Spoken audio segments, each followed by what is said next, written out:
பஹல்காம் பயங்கரவாத தாக்குதலுக்கு பதிலடி கொடுக்க முப்படைகளுக்கு முழு சுதந்திரம் வழங்கப்பட்டுள்ளதாக பிரதமர் மோடி தெரிவித்துள்ளார்.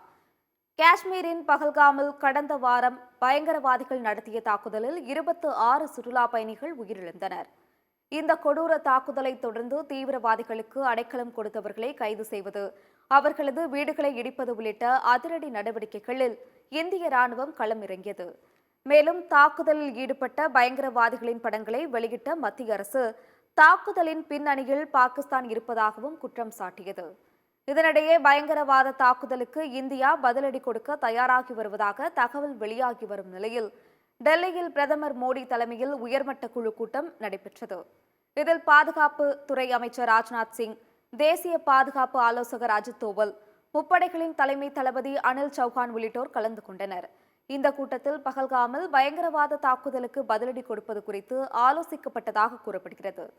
பயங்கரவாதத்தை ஒழிப்பது தேசத்தின் உறுதிப்பாடு என்றும், தேசத்தின் ஆயுதப்படைகளின் தொழில்முறை திறன் சார்ந்தது என்பதால் தனக்கு முழு நம்பிக்கை இருக்கிறது என்றும் பிரதமர் கூறியுள்ளார். பஹல்காம் தாக்குதலுக்கு பதிலடி நடவடிக்கையை எந்த வகையில், எப்படி, எப்போது மேற்கொள்ளப்பட வேண்டும் என அனைத்தையும் ராணுவம் தீர்மானிக்கலாம் என்றும், பயங்கரவாத தாக்குதலுக்கான பதிலடி கொடுக்கும் விவகாரத்தில் முப்படைகளுக்கு முழு சுதந்திரத்தையும் பிரதமர் மோடி அளித்துள்ளார்.